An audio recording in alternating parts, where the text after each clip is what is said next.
My job as a leader is not to beat people, it's to help them grow and develop and learn and achieve their full potential. Too many Agile coaches get caught up in the vocabulary and the ceremonies and the rituals. It sounds like black magic. There are myths about Agile that are absolutely false and very dangerous. I know there are a lot of people that have big battles, heated wars over what form of Agile should be used. I'm a huge fan of Agile ways of working, and I'm a huge fan of small teams building camaraderie, but I don't believe that every part of the organization needs to be organized into an Agile team that every day is going to go through all of the ceremonies, all of the rituals, all of the backlog prioritization. One of the biggest problems that I think we're seeing with Agile is, like most tools, in the hand of a command and control manager, it turns into a sledgehammer.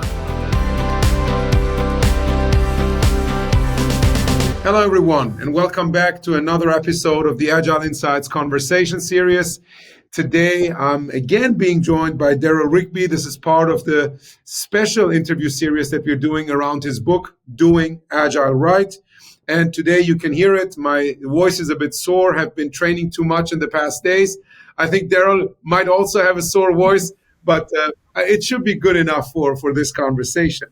And before I go into recapping what we did last time, Darrell, thank you so much for joining us again. Oh, it was so much fun, and I look forward to this discussion also. Thank you for having me. Yeah, sure. I mean, last time, Darrell, we only got through the introduction. You and at the end of the interview, I realized, we've been speaking for an hour about the introduction. But it was so fascinating because both you and I have so much to share, so many things that we've seen, and you have obviously done the research also as part of writing the book. And it was really fascinating, and I would recommend to everyone to really take the time to read every single word of the whole book and also the introduction, and don't use one of those apps like Blinkist where you just get a summary, because you just don't get the depth. And I personally, I might be very unique in that sense. I love to get that depth. I like to understand what has been going through the mind of the author. And this is also one of the reasons I run this interview. So today, Darrell, we're going to go beyond the introduction after a quick recap and jump into chapters 1 and 2.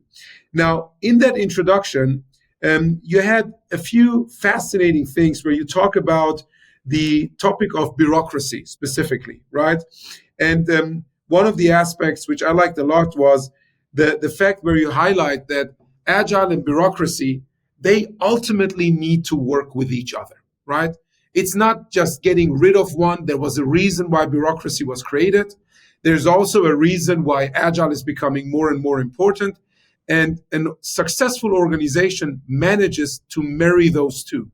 You gave the example of, I think, oil and vinegar, which together they are fascinating. Like if you dip bread in oil and vinegar, it tastes really, really good, but they don't mix really well. And the art really becomes mixing those things, or having an ambidextrous organization where both of those two things can coexist, and you use the right tool, the right approach for any given context or environment.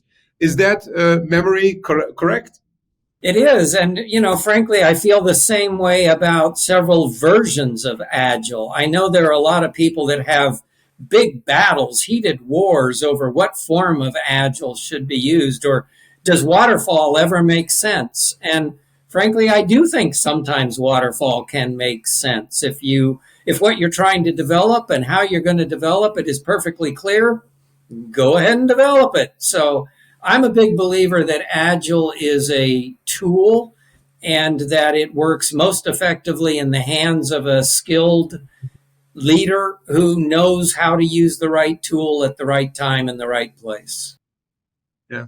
Now, this is really interesting because I wanted to use this as a segue, right, into what is Agile actually. And you already gave me a short version of that answer. That is a tool that you need to pull out of your toolbox at the right point with the right people and then implement it, obviously, right? Every tool, you need to know how to deal with it in the right way. I think one of the problems that we face, especially in the broader Agile community where I have engaged with a lot, is people say, you don't have to do Agile, you have to be Agile. And I always ask myself, I mean, yeah, who would disagree with that, right? Of course you want to be Agile, but how do you become Agile? And I think, at least that's my answer, and I'm interested in your perspective on this, Darrell.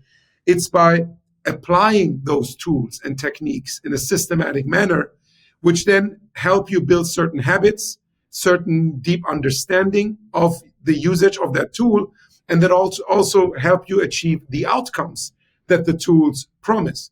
How do you look at that? The doing versus being? Yeah, in my opinion, it's both being versus doing. One of the biggest problems that I think we're seeing with Agile is, like most tools, in the hand of a command and control manager, it turns into a sledgehammer. And I think a lot of people who think they've been working in Agile fashion actually have not been, that it's become a weapon rather than a tool for forcing people to run short sprints that just keep them on edge all the time. So as opposed to being a method for testing and learning and frequent feedback and celebrating quick wins, it actually can be used, if not careful, it can be used as a weapon to beat people over the head and say, do what I say faster than ever before. And so Yes. I do believe that what people are saying, that the mindset is an essential starting point for doing Agile right, that you have to understand, I'm going to be a different kind of leader than people in the past have been. And so, yes, we're going to have reporting structures. It's not going to be chaos. But my job as a leader is not to beat people, it's to help them grow and develop and learn and achieve their full potential. That's really what Agile was designed to do, was to unleash the full potential in humans and say, I'll bet you're capable of accomplishing more than you ever dreamed you could accomplish. But in order to do that, you're going to need some autonomy. You're going to need some guidelines for how to do that. But I'm going to help you to unleash that potential and have a far more fulfilled career than you ever believed you could have. That's very different from, I'm going to beat your head until you actually accomplish more faster, which is just a disaster for Agile. Oh, absolutely. It's a disaster for Agile. It's a disaster for the people working in that environment. And I don't even think that the leader who works this way will get the results that they're looking for. Right? We have this saying: if you build, sorry for the term, shit faster, you just get more shit, right? More output, not necessarily better outcomes, which is the intention that we have. Now, in your first chapter of the book, so now we're past the introduction. In your first chapter of the book, you start talking about the roots of Agile. And you specifically mention that some historians trace it back to the 1620 and Francis Bacon. Can you walk me through that and then go to what you actually believe are the, not say true, but the more correct roots of Agile, which is then around 1938, if I remember correctly from your book? You have a great memory. And so I believe that Agile has very deep roots in the scientific method. And by that, I mean, through the scientific method, we make observations about the way that things are working. And on the basis of those observations, we formulate hypotheses that say, if that's the way the world works, then this should be true. And then we formulate experiments to test and see whether that's correct or not. And we pressure test it in the scientific method. Just because it works once, that's not enough. We'll do it 2 or 3 or 4 times. And if it turns out that when we do that test, we don't get the result that we expected, we say, uh-oh, something's wrong. What do I have wrong here? And we go back and we adjust it and we change our hypothesis and we test that. And then if that works, then we go on to the next step that says, now, if that's true, I wonder what it means for the rest of the world. We expand our hypotheses to say, if that's true, then I'll bet this might also be true. So we're constantly growing and learning and testing. And if it doesn't work, we're happy to say, it didn't work. I learned something, a bit like Edison talking about with the light bulb. Well, that didn't work. I'm going to try something else. So I really do believe it has deep roots in the scientific method, and that a key is learning, at least the most agile organizations that I work with, they get really good at developing hypotheses and experiments so that they can test things quickly and cheaply. They really do develop quick ways to say, I wonder if I could put this in front of consumers and if they would actually like it or not. And it's fun. It's a way of testing those hypotheses. And if it doesn't work, you got to laugh at it and say, well, that was wrong. I missed that. Now, here's what I know now. Here's what I'll test. Yeah. No, I think this is really important. Now, the last piece you mentioned, this is a lot of fun. I think people have to some extent, and I'd be interested in your perspective on this. People have to learn that this can be fun, because I think initially it's difficult to admit to yourself that you're having an assumption and not knowledge. And then when you have that assumption, that you can't just go ahead and assume that it's going to work for everything, but that you have to test it. Then coming up with good experiments like test design or experiment design in itself, right? You mentioned test it quickly and cheaply, or as cheap as possible, right? That in itself is also difficult. And then ultimately, even if you admit all of that and you do all of that, then facing the customer who gives you feedback, or whoever that gives you feedback, and taking that feedback that might not be positive, I consider this as well very difficult, because in most of our lives, at least starting from kindergarten and then school, we are not trained, with rare exceptions, to do that. How do you look at that, Darrell? Yeah, you're exactly right. And, so many times we're afraid of testing things with customers because if they don't like it, then we're afraid we'll get criticized for it. We'll get punished for, well, that was a lousy experiment. But the truth is, you want to learn as much as possible from customers. And all the research shows that the earlier in the development process you get something in front of customers, the better the feedback is that you get from those customers. Because if they see something that's already fully developed, they don't want to hurt your feelings. Oh, he's got years of working into this. I don't want to burst his bubble. But if you show them something raw, undeveloped, and get their reactions to it, they're far more likely to open up and say, I got to tell you, this is really ugly. Or, I just can't imagine myself doing something like that. So you get much better feedback from customers if you can get out there early, ask the probing questions about, so what did you not like about it? What made this harder for you than you expected? And so it's much more fun because you don't have as much invested in it. Not all of your defense systems go up to say, you have no idea how hard I worked to develop that particular feature. Everybody is willing to be more open and collaborative in sharing thoughts and learning and growing. And that's what it's about. Yeah. I also always emphasize on that point that the early versions of your product or the prototypes that you build, they should be as raw as possible. Because the more fine-tuned they look, right, the more customers or whoever gives you feedback thinks that you have put in work in there, they just don't want you to feel bad about it. The second piece that I also believe is important, and I come back to that first piece, is how you react to that feedback. I see in many people, especially when I teach product owner courses, we work on like fictional products, and it's just a course, right? And the people there, they're very friendly to each other, but it's just a course and it's a fictional product. The moment they provide feedback to each other, the person who's receiving feedback gets defensive.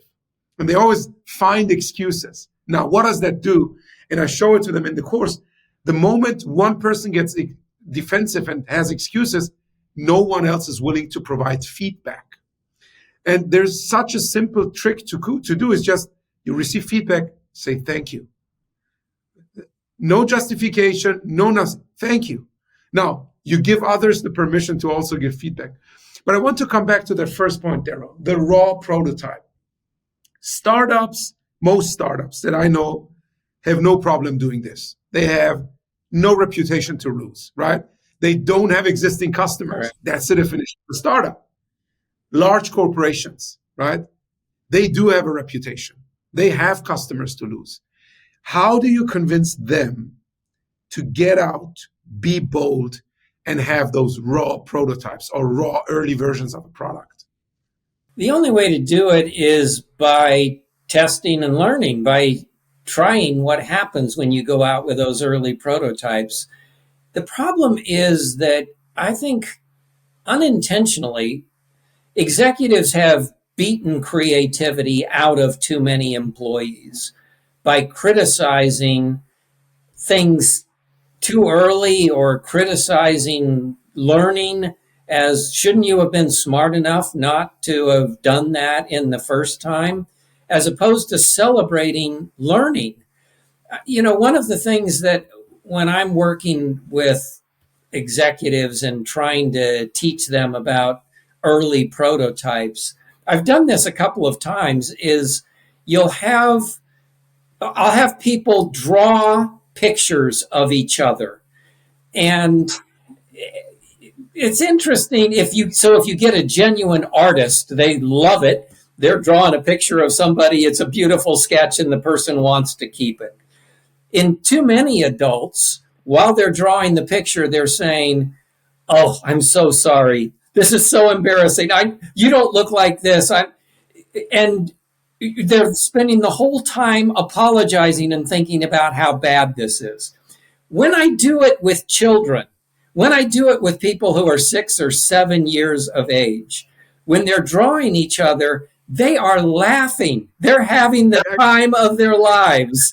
And when they're explaining it, this is the thing about you I like, and so I drew that here, and but they're having fun with creativity. And there's a lot of research to show that humans are happier when we're being creative. And one of the things that I start and end the book with, if you and your team are not having fun with Agile, you're not doing it right. Because that's all it's designed to do, is to make work better, more productive, more fun. If it's not doing that, why do it? That's all it's supposed to do.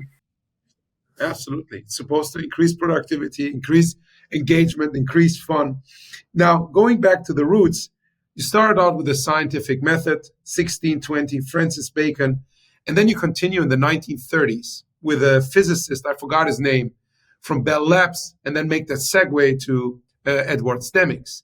Walk me through what happened at Bell Labs, because my understanding is that back there, they applied the scientific method, at least to our knowledge, the first time to product development. And this was obviously not software, I assume, in the 1930s. Share a bit more. Yeah, so a couple of things. First of all, and it happened at Bell Labs with Schuhart. It also happened with some other people, but they were developing learning loops. They were developing ways of saying, how do I try something, learn what went well or didn't go well, adapt it, try it again, see what happened, sometimes they're called OODA loops, sometimes they're called learning loops, but they were feedback systems that provide rapid feedback and help you get better. A lot of people think that this got started in software, but actually, one of the co-authors for one of the articles that I wrote was a guy named Takeuchi. And what a fabulous man, first of all, often called the grandfather of Agile. But he started observing in Japanese companies this way of developing hardware, cameras, small engines, copiers. And in 1986, he wrote this article called The New Product Game. And he observed this, and people read it. It was interesting, but it never really took off until software developers started going back, looking at that research and saying, this seems like a perfect approach to apply to software development. So they took that concept, applied it to software development, and in the Agile Manifesto of 2001, it was an important part of their thinking of the principles that were developed. But honestly, it didn't start either in the very early days of the scientific method or in the earliest days at Bell Labs or in the earliest days of Japanese manufacturing. It didn't start with software. It started with hardware. Then it took off with software. And now one of the things that we're trying to do is to bring it back out of technology only and say, this works in developing candy bars. This works in developing engines. This works in developing cars. This works in developing, look at SpaceX and, Yes. how they work and how many rockets have blown up. And Elon Musk and others are happy to say, yeah, let me show you what we learned in blowing up a very expensive rocket. We'll do better next time. Yeah. Yeah. Now, this is really interesting. I mean, Hirotaka Takeuchi, really one of the grandfathers in that case, and both of us also know Jeff Sutherland quite well. Then the father, one of the fathers of Agile, let's put it this way, or at least of Scrum, and one of the co-authors of the manifesto. And I still remember doing my first co-training with Jeff, and he shared with me like how he went back to read all the papers from HBR. I'm not sure if he really read all the papers, but he was like, this one paper from 1986, the new product development game, it blew my mind, and it changed how I looked at the world. And I said, this is what we have to try in software development. And of course, you also got to meet then Takeuchi and I believe Nonaka as well. And the rest is history.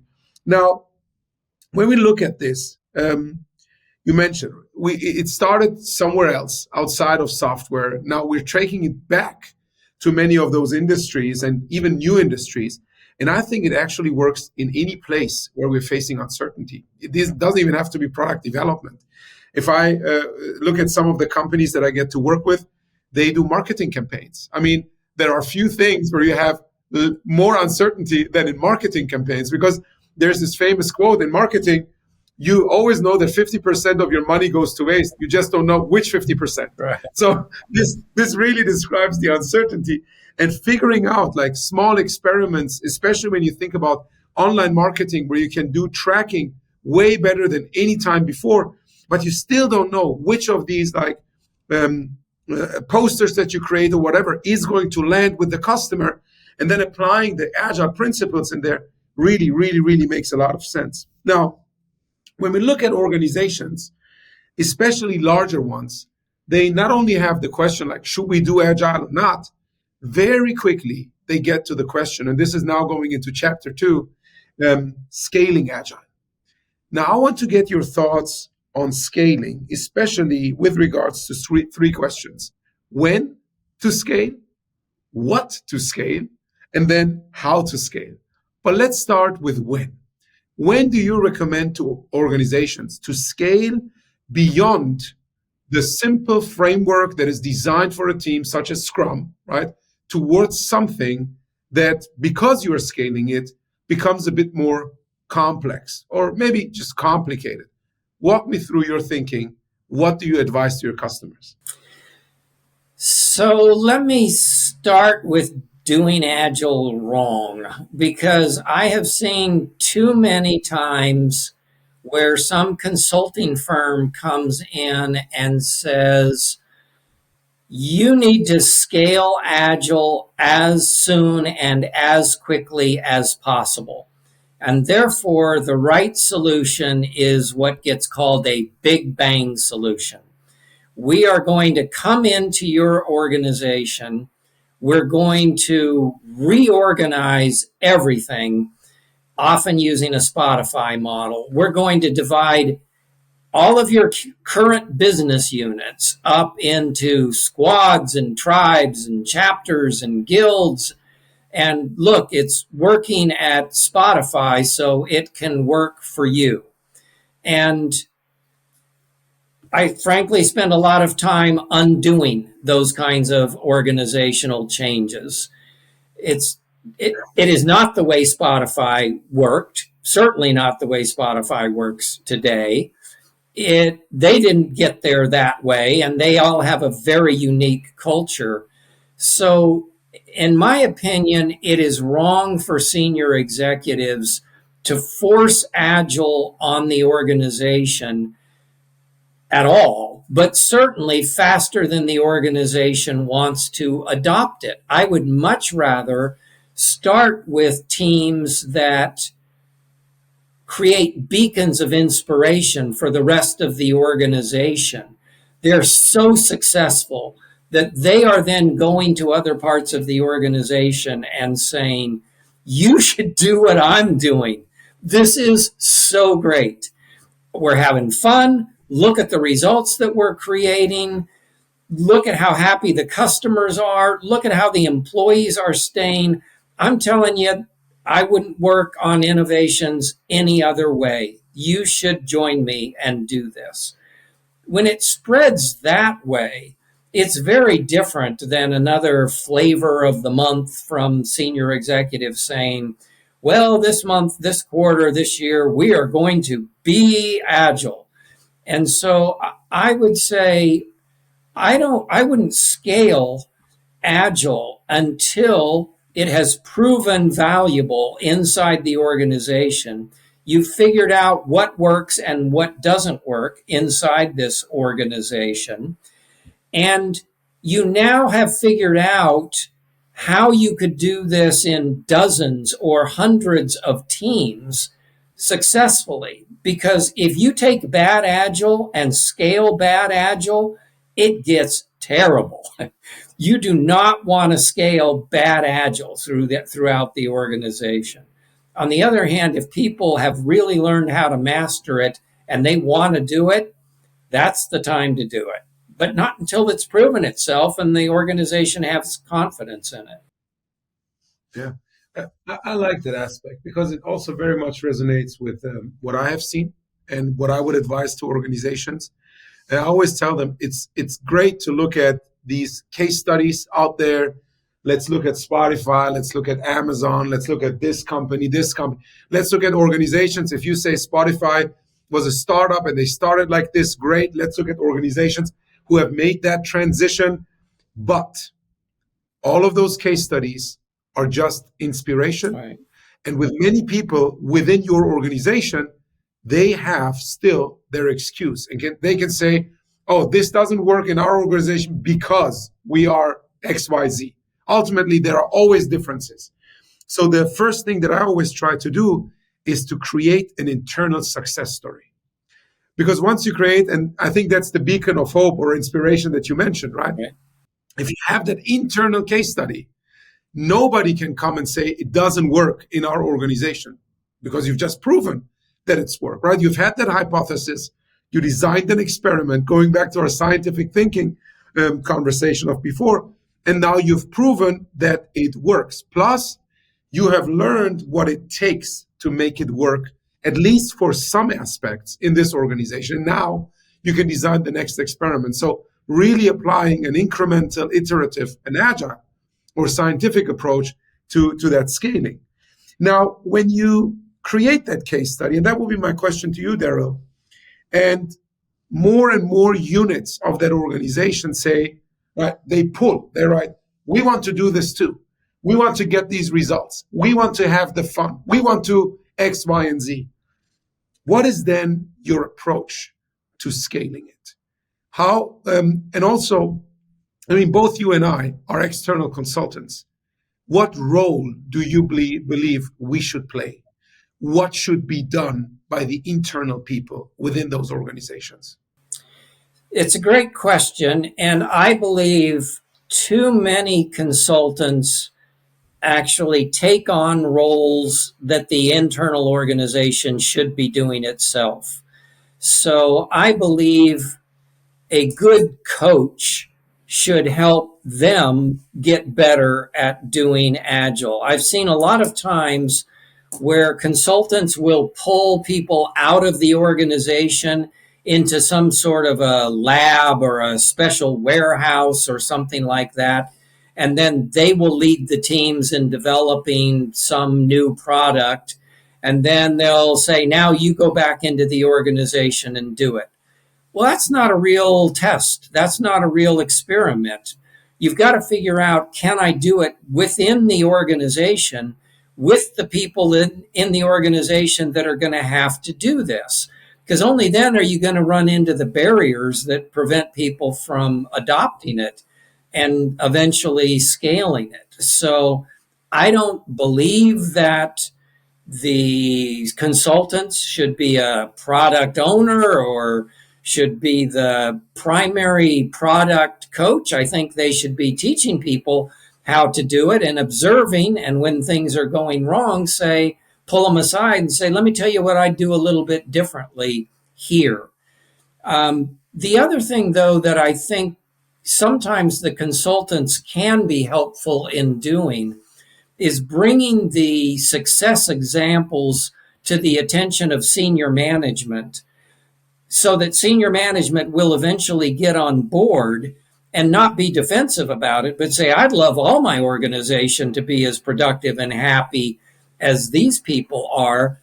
Tell me how that works and what do I need to do to help that happen? Because sometimes, again, I think managers, executives, senior leaders want to do the right things, but they don't always understand how their current behaviors are creating hurdles for Agile teams. What do they have to do to accelerate flow, to break through slow legal processes or slow approval processes, slow budgeting processes, slow planning processes? They need to learn about that as well. So as soon as possible, I'd like to get some senior executives actually engaged with these Agile teams so that they can see straight up, how does this work? And, you know, I will admit, when I first, and Jeff Sutherland was one of my early trainers, and I'm always grateful for this, but there are a couple of things that I remember about working with Jeff Sutherland early on. One is I was at a meeting with him where they'd heard Jeff Sutherland was coming and he was going to try to help a team.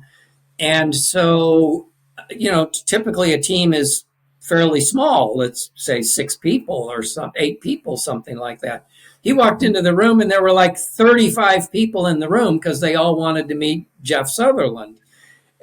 But his first question was, how many people in this room are at least 80% dedicated to this product that we're trying to develop? And there were about 7 people in the room that said me. And he said, the rest of you should probably go.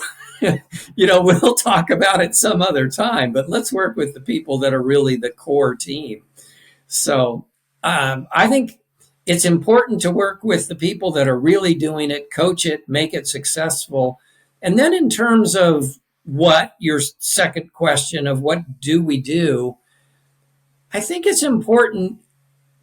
Too many Agile coaches get caught up in the vocabulary and the ceremonies and the rituals and it sounds like black magic to too many people. And it's a bit of a, you'll never be able to do it unless you make all of the, at its core, Agile is really pretty simple. You get a small group of cross-functional people, you adopt a strong mission, you use testing and learning methods, and you iterate. And there are some basic principles that if you get caught up in all of the rigmarole, it's a real turnoff, and it takes the fun out of it, and it turns it into a truly bureaucratic process.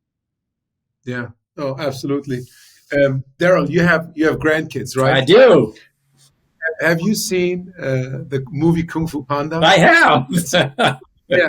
Now, in that first one, they're constantly looking for that secret ingredient, right? And so the duck, the father of the panda, at some point tells him there is no secret ingredient. And as you were speaking about Agile and this black magic, I had to think of that. And really, I mean, there is no black magic. There is maybe, if there is one secret ingredient for me, it's really admitting the uncertainty, right? And once you admit it, you're like, all right, now I know I have uncertainty. What do I do? I have to run an experiment, right? Okay, how can we run that experiment? And once you get there, now going back to the things that you mentioned, I noted three things. What I was thinking about and reflecting about your thoughts. Number one, the teaching people. I think this is absolutely one of the things that we can do as outside consultants, as outside coaches and trainers. At the same time, I see something happening in many organizations where you mentioned taking people to a warehouse. I've also seen organizations like training hundreds of people, right? And then believing that in itself would be enough.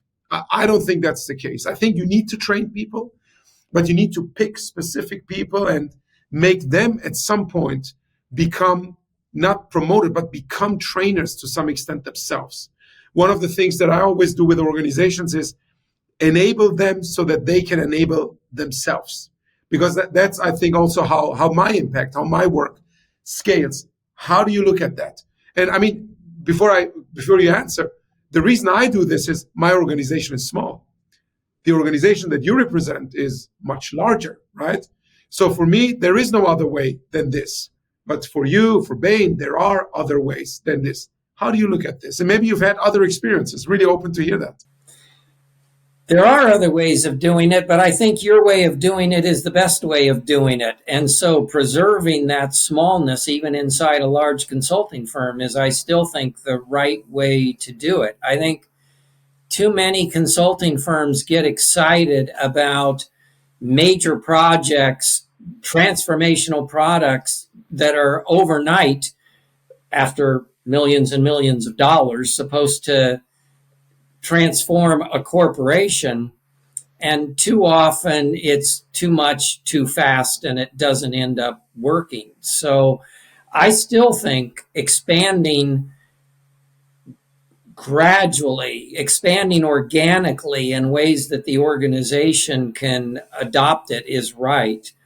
I get a bit of a kick, to tell you the truth, out of certification processes that say, you sat in a classroom for 2 days, you are now a certified master, a certified expert in this topic.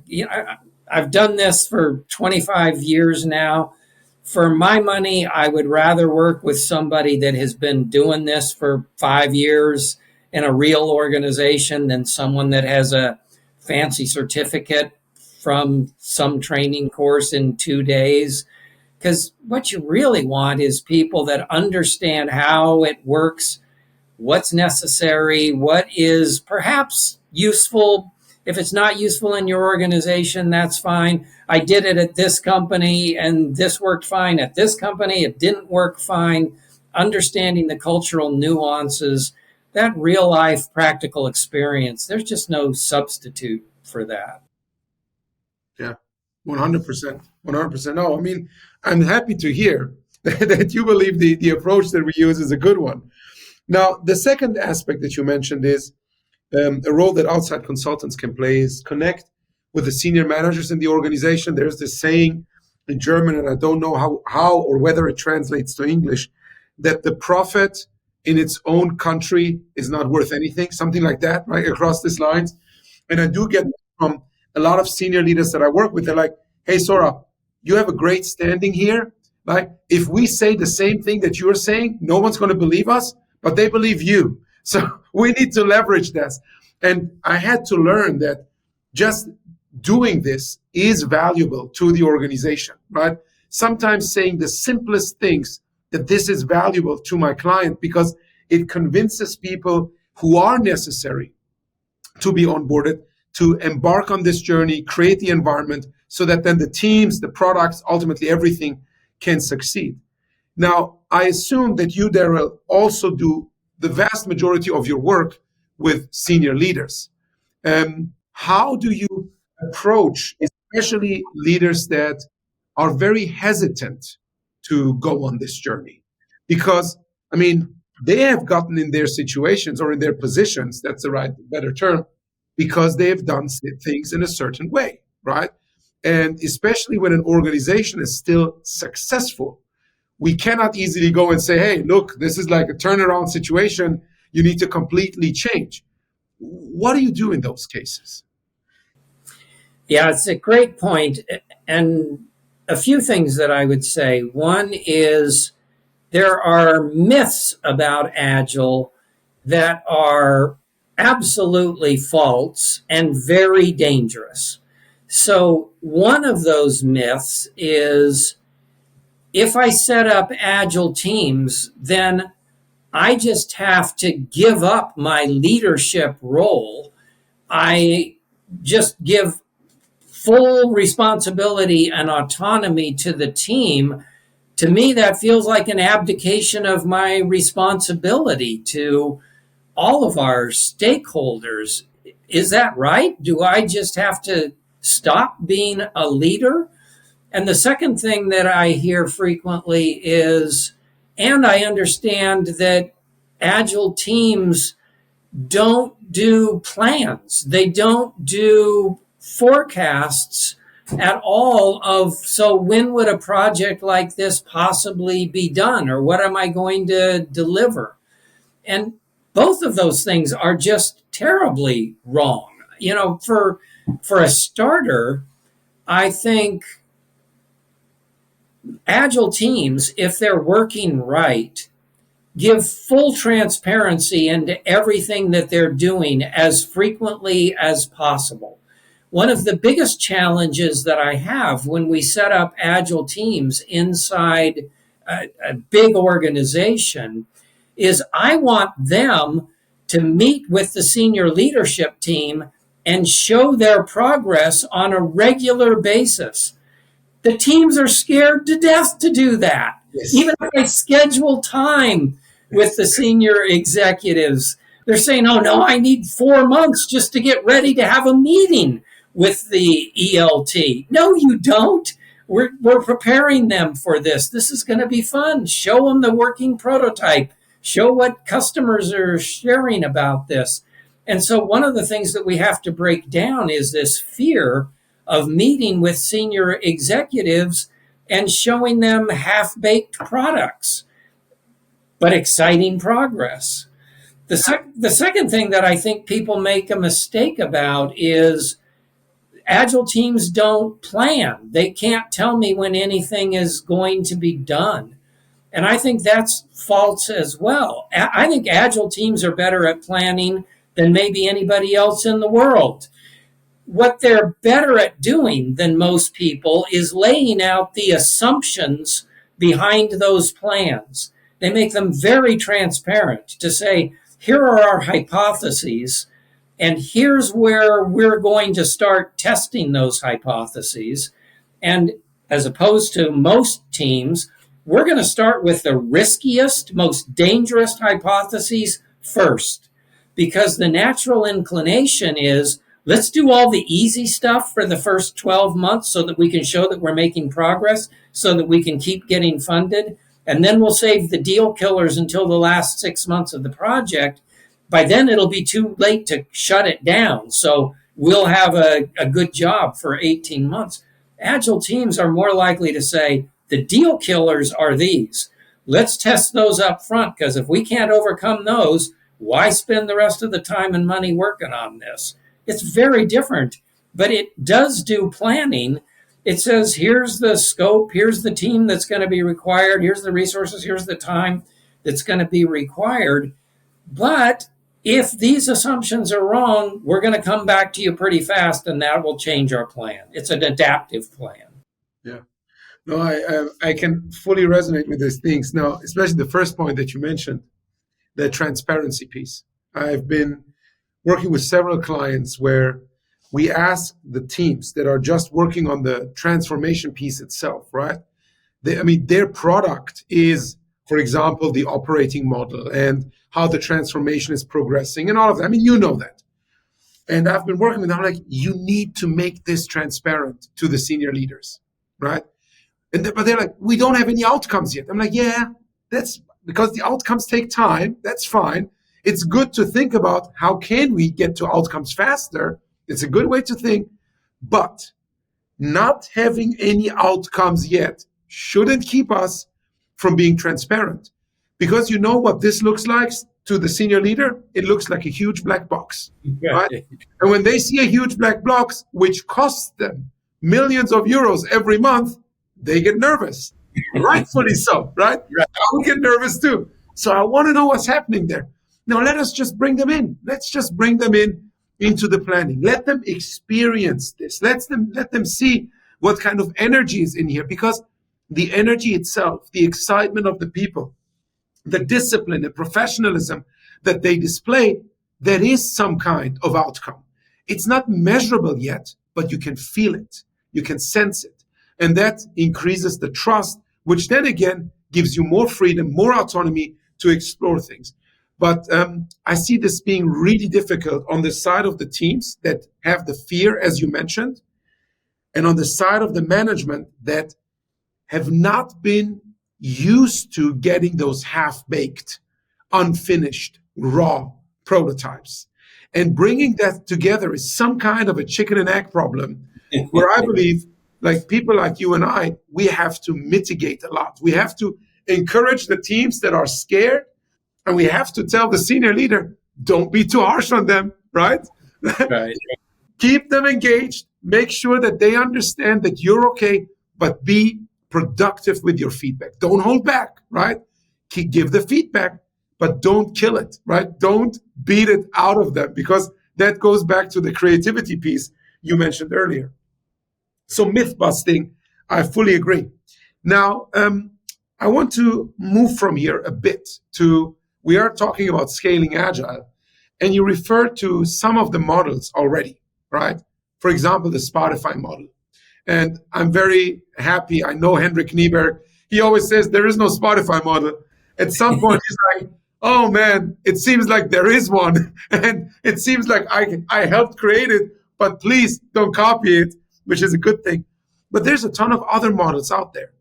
And I'm sure as part of your work, and I think it's in the book, if I remember correctly, you somehow make not necessarily a comparison, but you give an overview of some of these models.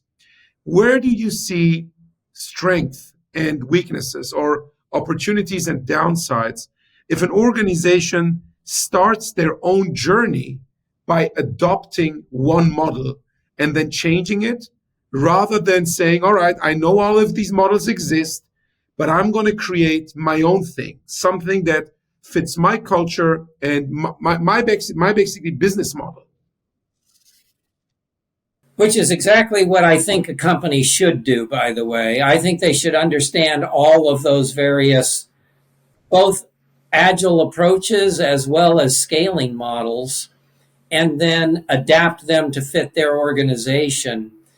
And I have seen examples of all of these models having success in some different cultures, but they're very different. So, for example, the SAFE model, which is very useful in some organizations. I think particularly in highly regulated organizations and in organizations where bureaucracy has been quite strong for a long time. I think the SAFE model has made an effective transition plan into more agile ways of working, but it's still pretty prescriptive.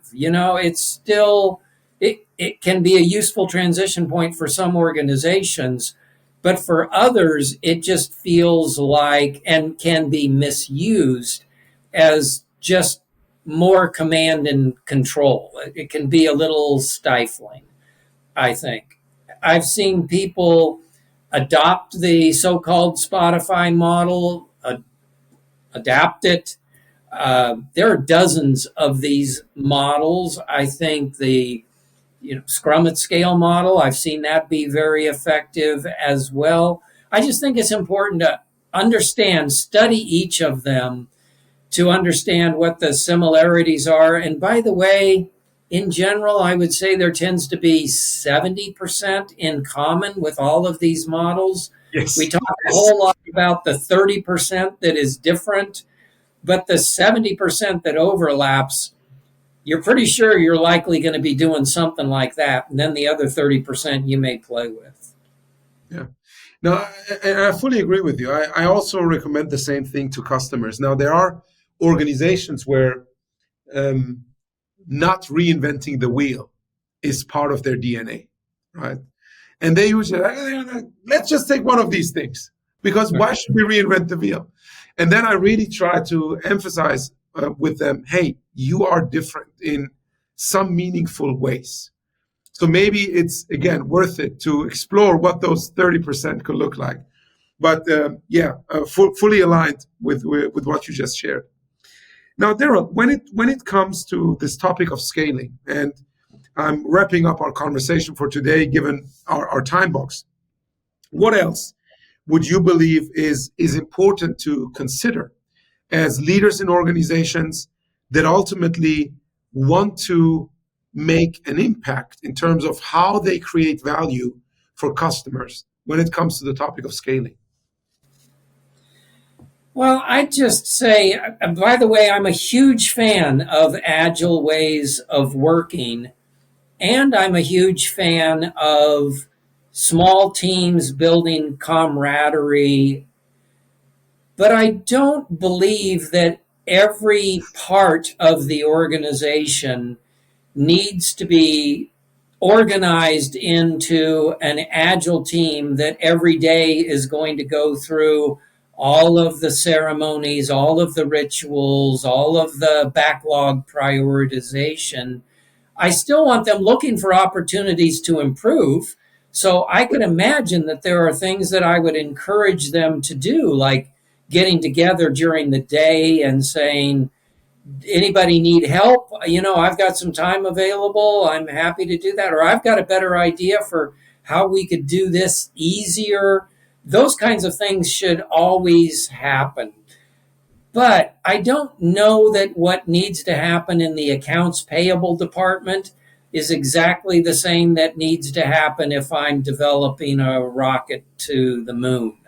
And so I just think don't try to do all the rituals that an agile team might be doing if it's completely unpredictable. Just adapt it. Don't feel that every part of the organization has to be reinventing wheels all the time. Don't overdo it. Don't overdo Right. it. Which is probably a good place to end today's conversation. Now, to give viewers an outlook, the next time you and I meet, Darrell, and I hope there will be a next time, and it's not going to be that long or in between as we had last time. It was my mistake or my fault, basically. I want to talk to you about Chapter 3, which is how agile do you want to be? And if we make it in time, also then cover Chapter 4, which is all about agile leadership. So today, as we talked about the scaling piece, the two next chapters will give us even more or a deeper understanding of many of the topics we covered today. Darrell, as usual, thank you so much. I really enjoyed the conversations. Have a great rest of the day. Have a great weekend, and see you soon here again. Terrific. So nice to see you again. I look forward to it. Thank you.